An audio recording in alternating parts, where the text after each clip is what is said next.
Ayan, good evening po sa lahat. Good evening, this is Brian. Welcome back to Smart Hustle PH. It's 8:15 p.m. on Sunday, April 27th, 2025. And it's summer. Sino nakakapag ano diyan? Nakapag-swimming na diyan, ano?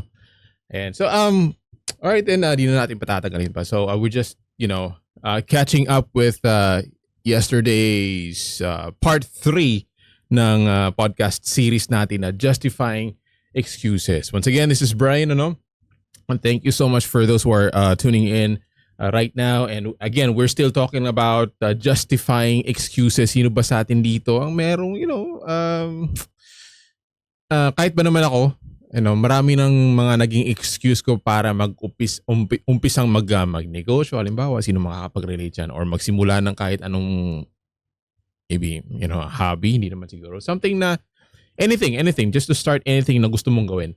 Alright, so we're still talking about the justifying excuses, and sabi ko, in our last episode, we talked about the excuse of having limited resources. Specifically, anong excuse? The excuse of not having enough money. Sino sa atin dito yung, wala, kulang sa budget, para mag-umpisa ng negosyo, halimbawa na lang, or not having siguro top of the line equipment or tools, not having connections kasi wala kasi akong masyadong kakilala para makapag-umpisa ng kung anong gusto kong gawin or what. Or the excuse of seemingly not having enough time and energy. Again, taking from the French philosopher na si Albert Camus, sabi ko nga, those who lack the courage will always find a philosophy to justify it. Ika nga, yung pinakasimpleng na lang sa atin kung gusto, maraming paraan. Kung ayaw, maraming dahilan. Tama po ba? Okay, so this is part 4 of justifying excuses. I'm just, I think the excuse na I'm just too limited, by my circumstances. No, malaking bagay ito halimbawa na paano ba sasabihin? Medyo tricky ito eh. The excuse of being limited by circumstances. How else do we say this? I don't have any room to move. Medyo gipit. I'm stuck in this rut. I can't break free from kung anong sitwasyon na meron ako ngayon. Or my situation just won't allow it. No, sino sa atin na may sitwasyon, my hands are tied. Ganun pa, no?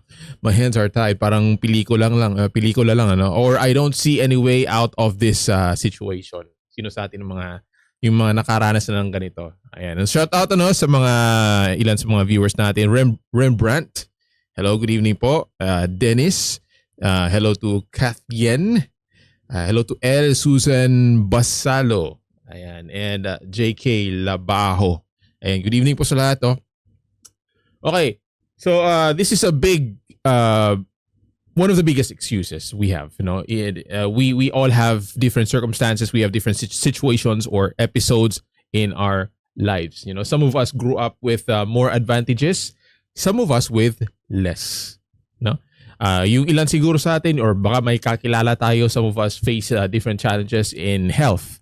Maybe some in financially. Ito yung isa sa mga pinaka-common, financial hurdles, some societal barriers societal barriers, or ibahin natin, barriers within the society, the way our society holds people back, and by that I mean ilan sa mga societal barriers, yung una, kahirapan. Diba, usong-uso yung yun. I mean, it's an all-time thing, especially na malapit na yung eleksyon, talking about poverty.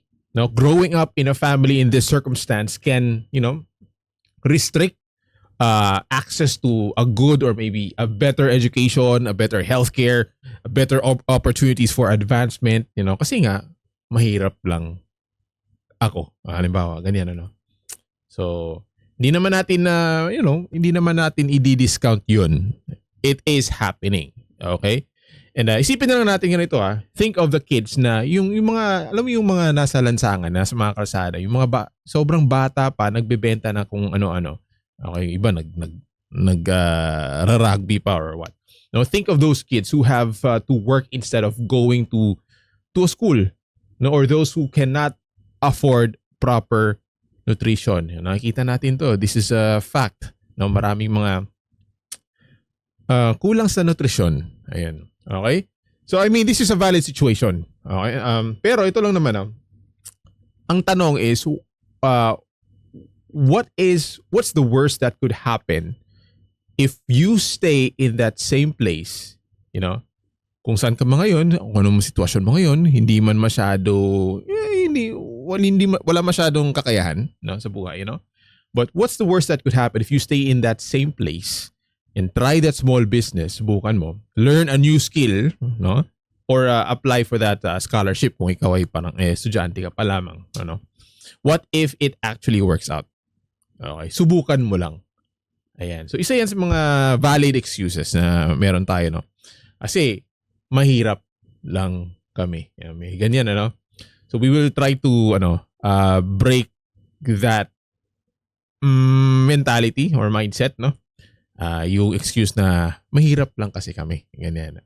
Poverty, number 2, another barrier, when it comes to, that's being impacted by society. Number 2 is I believe educational inequality.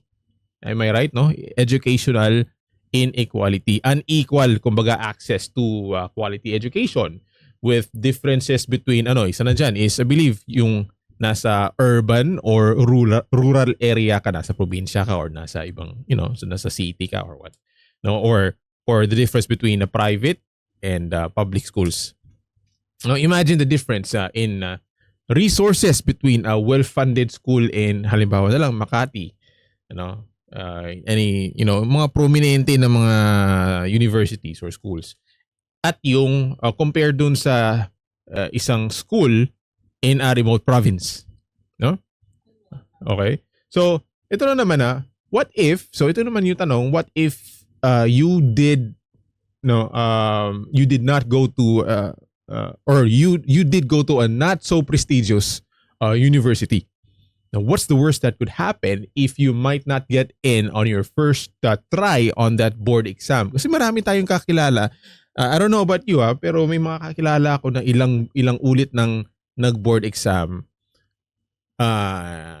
na galing sa prominenteng school pero hindi pumasa na makailang beses na. Meron naman na galing or graduate ng isang hindi naman okay lang na school, na university or college nga, pero pumasa sa isang try. So hindi siya necessarily nakadepende dun sa school. Although I believe marami sa atin pwedeng makapagsabi na malaking bagay to some degree. Yes, I would agree. Yung the kind of education that you're getting, from. But still, I would be more inclined to say na kumbaga nasa estudyante, it's more I'm more inclined to nasa estudyante yun.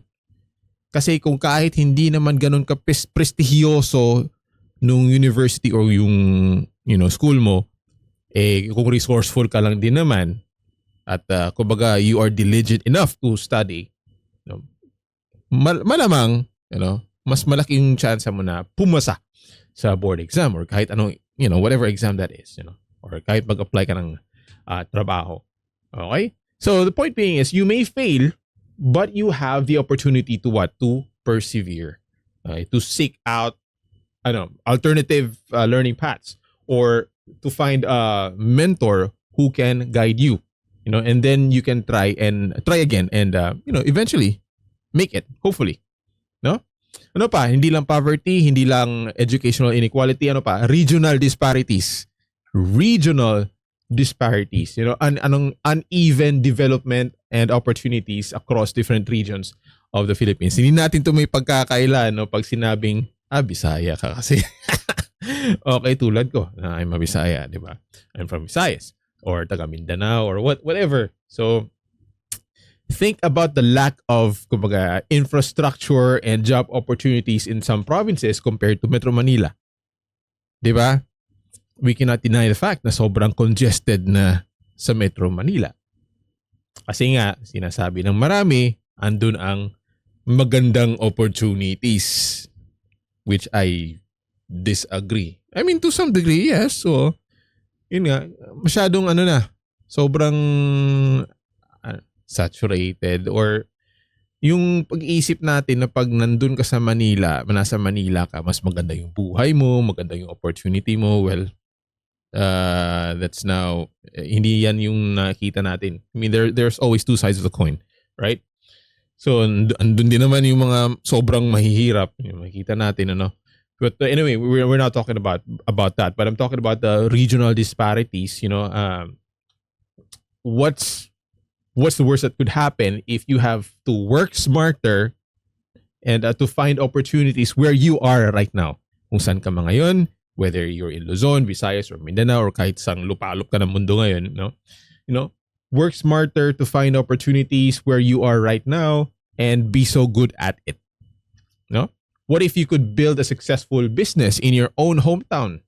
Or maybe even create jobs, baka makatulong ka pa sa community ninyo and contribute to, to the growth of your community or barangay or saan ka man ngayon, di ba?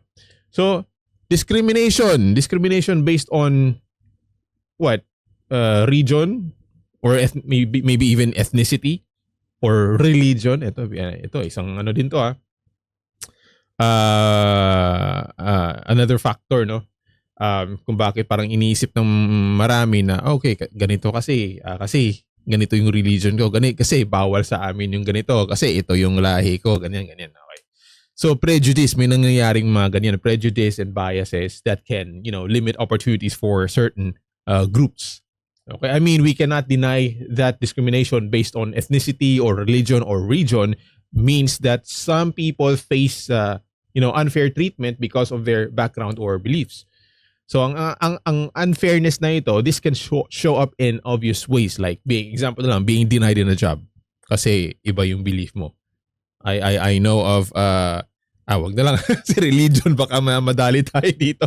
Kasi galing ako sa isang previous company na medyo dominated ng isang specific na group or religion kasi yung may-ari ganyan yung religion. Okay, but anyway, we're not talking about that, but it says some, pretty obvious in a way na nadidinay yung iba.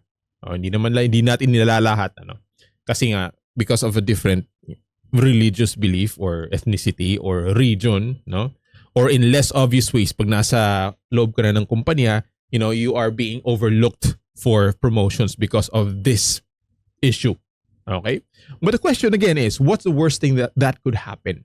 No, you may face prejudice, but what if you rise above it, prove them wrong with your talent and hard work and become a force for change?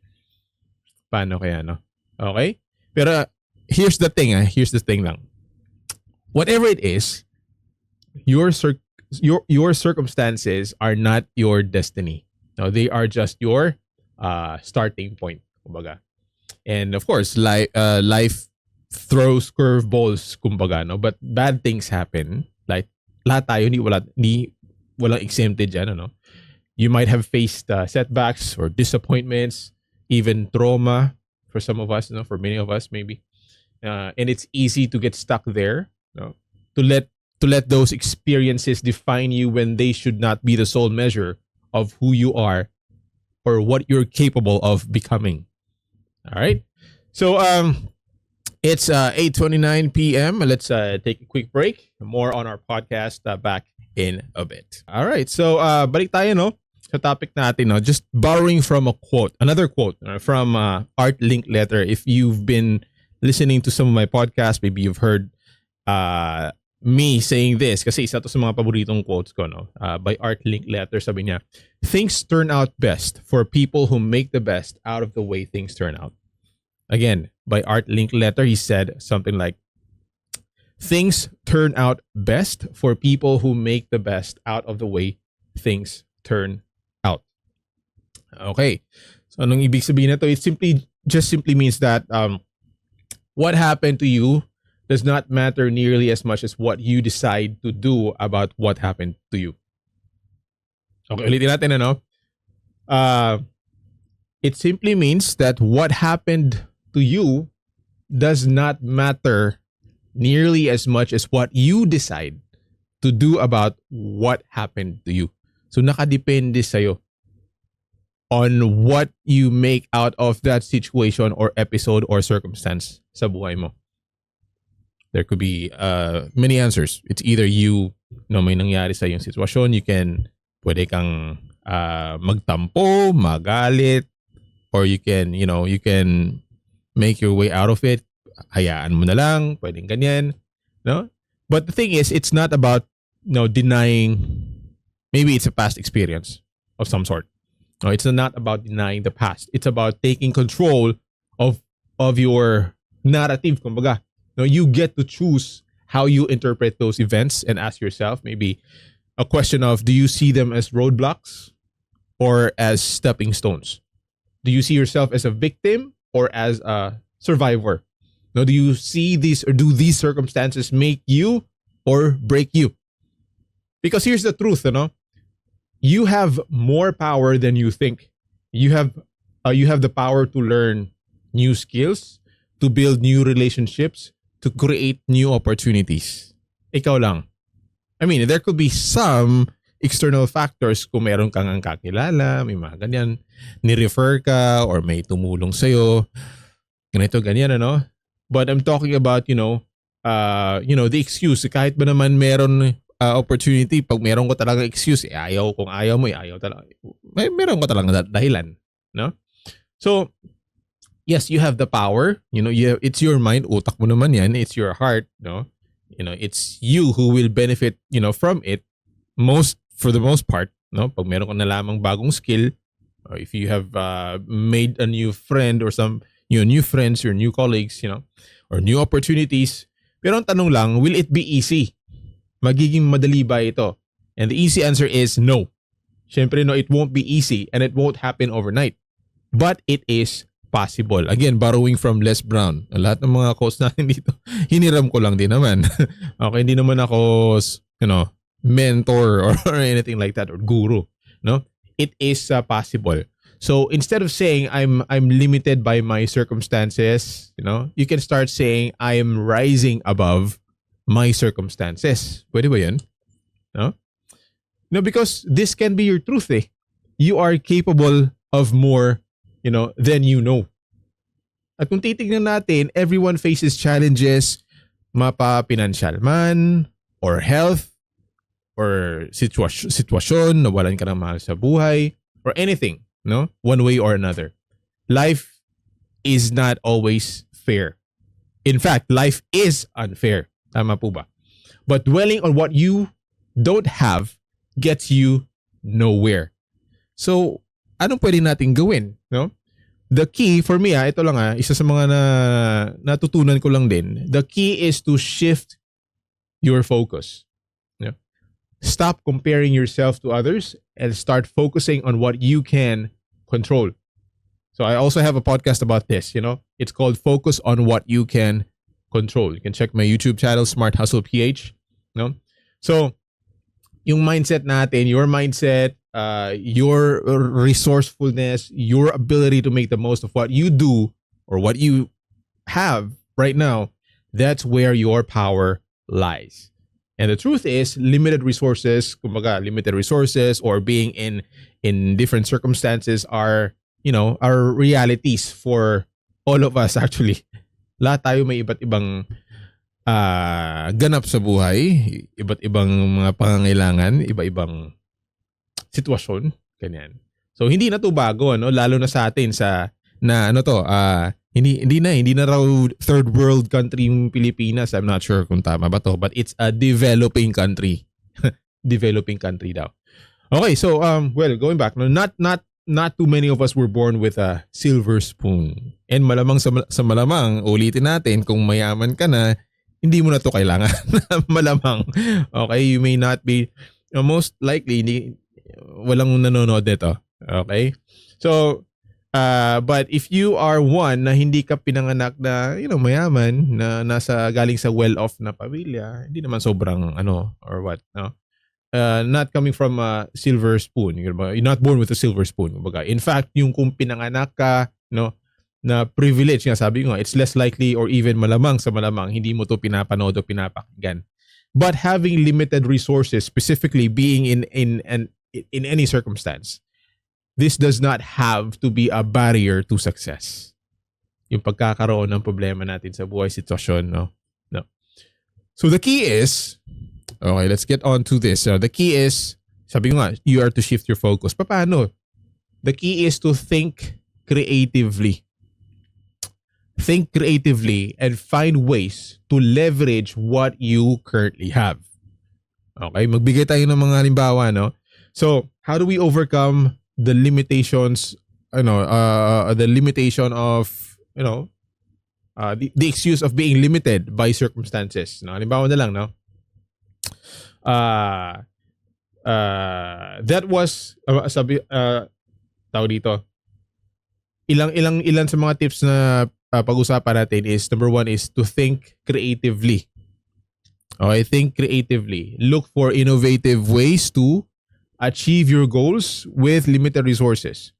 No, there are often creative solutions that can help you overcome obstacles. And for example na lang, bilang isang VA, tulad ko din, for a VA, this could mean using free online marketing tools and building a portfolio with using a free website builder. Meron dyan, may mga free dyan, no? Na mga sources or apps na pwedeng gamitin. Free graphic design tools like Canva. I don't know, GIMP. And meron pang GIMP yata eh. GIMP or free project management tools like Trello. So meron mga free versions naman to. Okay, research mo lang. Ayan. This is just an example for a VA. So for an entrepreneur naman, this might involve using social media to market your product instead of paid advertising to begin with. Okay, so nasa social media na halos lahat ngayon, no? So pwede mong gamitin, you can leverage that and it's for free. Okay, instead of getting kung meron kang panggasto sa billboard, why not for your business? Okay, go ahead. Pero if you want to start with, I'm referring to people who have limited resources or limited by circumstances or whatnot. So pwede to. Okay? So that's number one, to think creatively. Ayan. So but before we move forward, okay, let's take take a quick break again. When we come back, let's talk more on this podcast. Don't go anywhere back after this. And so how do we overcome the limitations, the excuse of having, being limited by circumstances? Sabi ko nga, one of the few tips was to, number one, to think creatively. So number two would be to leverage your network. Leverage your network. So, napag-usapan natin to kahapon, talking about connections, leverage your network. Your network is a valuable resource. Tama po ba, no? So, you can reach out to friends, family, acquaintances, or colleagues for support, for advice and connections. And for example, na lang, for a VA, halimbawa, no? This could mean reaching out to your former colleagues na nasa ganitong industry na. Or friends who own businesses, probably, to see if they need virtual assistance. Nisip kasi natin, pag sinabing virtual assistant, yung kliyente natin overseas kaagad, foreigners, US, Canada, Australia, or US, taga-ibang bansa. Hindi naman eh. Pwede ka namang merong kaibigan or kakilala dito, locally, sa Pinas, o kung saan ka man ngayon, no? Baka naman nangangailangan ng virtual assistant to boost siguro their social media presence, online presence. Pwede ganyan. Or baka may gusto magpagawa ng landing page or website, pwede yun. Or baka gumawa ng email outreach templates, pwede din yun. Or maging customer support rep, or maybe even tech support, pwede din ganyan. Okay? Medyo lang. Asahan mo lang na hindi siya ganun kalaki yung sahod. Local kasi. Syempre iba talaga pag overseas, no? Yung mga clients natin. Anyway, but that's an option still, for you to start, no? So, for entrepreneurs naman, mga negosyante, businessman or entrepreneurs, this might involve, tapping into your family or friends for initial funding or maybe even support in testing your products. Naikwento natin kahapon sa part 3 podcast natin, no? having limited resources, yung The Hundreds na isa sa mga naging inspiration ko po, no? Na t-shirt line, nagprint sila, meron sila mga designs, they don't know how to market or sell it, so angkas sila, ano sila ng isang store na mas kilala. Ang nangyari, they asked their friends, their family, and their neighbors to, to buy the shirts for them. No? Okay? So, that's a possibility. Pwede yun. Okay? So, sabi nga, you might even find potential, clients or customers within your existing network or sphere of influence. And next would be not only to leverage your network but also to start small. Start small. Okay? So ito lang don't try to do everything at once. Just start small and gradually build on your successes. Okay? Wala pong nangyayari yung mga naging successful ng mga negosyante ngayon na overnight na talagang malupit na. Sobrang lupit na. Wala po. Okay? For example na lang, as a VA again, no? A VA, baka ikaw to, a VA might start by offering maybe one or two core services. Like some of the examples we've mentioned, email management or social media post content creation and scheduling, may mga ganyan, no? Before expanding to, your creative expertise. No? Maybe mag-video editing, meron ganyan. Before ka mag-expand muna, pwedeng graphic design. Or maybe mag-focus ka lang doon sa graphic designing, lupitan mo. Okay? So, pwedeng ganyan. Paunti-unti lang, just gradual lang. And bilang isang entrepreneur naman, negosyante, no? As an entrepreneur, you could launch with a limited product line, and gradually, grow your offerings based on customer feedback and demand. Kasi kailangan din natin yun, mga feedback. Kumusta ba? Kumusta yung lasa? Alam niyo yung mga restaurant or lalo na pag nasa soft opening level pa lang, sino ba sa atin nakakain ng ganyan. And then minsan yung may-ari pa mismo o yung mga staff na pupunta sa'yo, ma'am, sir, how's the food? Kumusta naman yung experience ninyo? Minsan hihingi pa ng survey, ganyan. And na-appreciate ko yan. Sa totoo lang, no? At kahit ba naman kumbaga it just shows na kumbaga they're open to feedback because they are eager or they have that desire to learn, to know their market. Kumusta ba yung pagkain? Masyado bang maalat? Pangit ba yung kulay? Okay ba yung ganito, yung experience nila or whatnot? Kasi yun yung yung lifeblood ng negosyo mo, customers. Tama po ba, no? So next would be, so hindi lang start small, learn from others. Learn from others, no? So paano natin gagawin to? Look for successful people who started with limited resources. Learn from their experiences and strategies. For example, again, bilang isang VA, ito yung palagi kong na-example kasi VA ako eh. Okay?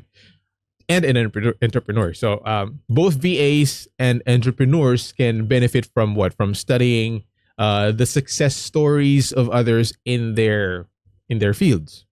Okay? So paano natin ginagawa to? In my case, for example, I look for podcasts.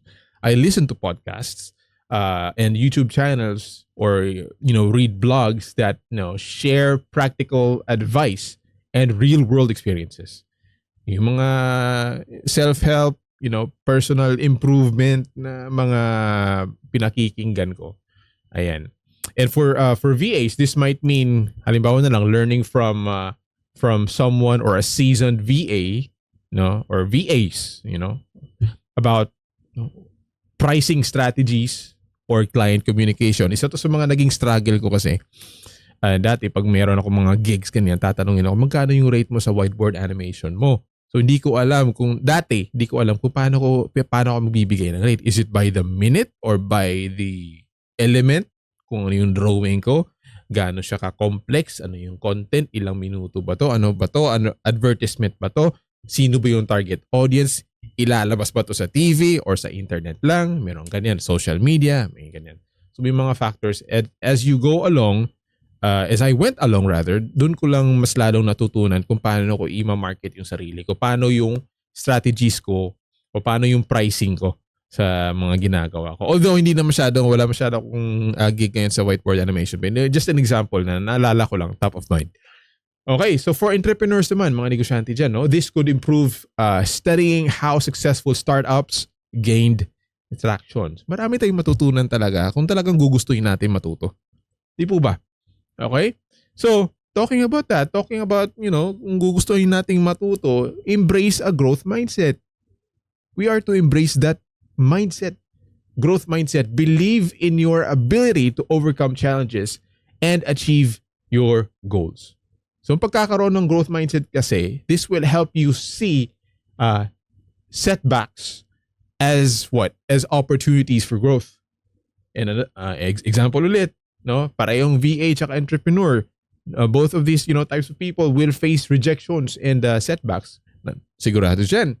No? Sigurado tayo dyan, no? Kahit pa naman ako, ang dami ko ng rejections. Dami kong na-apply na trabaho. Dami ng, na-reject na rin. Siyempre. And kahit sa negosyo, hindi naman lahat ng, ino-offera mo ng produkto mo, bibili. Minsan nga, kukutsahin ka pa. Diba? Kumbaga, kung ano pang sasabihin, i-criticize ka pa o yung produkto mo or whatnot. Okay? Dati, nagagalit ako. Meron ganyan. Pero I just realized, as I went along, as I go along, kahit hanggang ngayon, I'm still growing, no? A growth mindset means viewing these as learning opportunities to improve, my skills in my case, and your skills as well. And yung mga strategies, at makapag-boost ng, resilience natin. Pinoy tayo, resilient tayo eh. Okay, so example for a VA, maybe this is you. Again, if you are a VA, na-reject yung proposal mo or your application mo. This can lead to what? It's either magtampo ka, manliliit ka sa, sa sarili mo, liliit yung tingin mo sa sarili mo, or you can refine your pitch, no? Like I said, I've been rejected many times, and I'm still getting rejected until now. But guess what? It never stops me from growing and improving. Ayan. The same with entrepreneurship. A failed product launch, can lead to a better understanding of the market. Okay? So maybe example na lang nung pandemic. Sumikat yung mga iba't ibang style ng face mask. Naging negosyo yun. Yung iba naging abusado pa, masyadong mahal. Okay? Pero naging negosyo pa rin yun. Ayan. Pero ngayon hindi na siya ganun ka patok. Kasi wala nang pandemic, and hopefully hindi na mangyari, let's not pray for that, But still, kumbaga, yun yung punto natin, a failed product launch, can lead to a better understanding of kung sino yung target audience or target market mo. Okay, so kung isipin natin, feel free to comment in this video. How else can one, maybe you or me, how can you overcome the excuse of being limited by circumstances? Maybe you're in the middle of a situation right now. Okay? Paano mo to pagtatagumpayan o lalamangan? Okay? Kahit isa lang, maybe example, what one small step can you take today to move closer to your goals, even when facing circumstances? Ayan. Ulitin natin, what one small step can you take to move closer to your goals, even when facing circumstances? Ayan. So share this episode with someone who needs a nudge, konting push lang ng maalimpungatan ng slide. Konti, Baka may kakilala tayo na kailangan to ng ganitong reminder ng konti. Alright, so that's it for this episode on our Justifying Excuses podcast series on, being limited by situations or circumstances, or what some would rather say, I'm just too limited by my circumstances. May situation kasi ako ngayon, may problema ako ngayon, may ganito, ganyan, whatever that is. Okay, so I hope you learned a thing or two from this episode, at kung sa palagay mo ay makakatulong din ito sa iba, again, feel free to share this podcast. And don't forget to follow me on my socials and subscribe to my YouTube channel, Smart Hustle PH, so that you never miss another episode like this. So once again, thanks for tuning in to Smart Hustle PH. Once again, this is your host, Brian, and I hope to see you in the next one.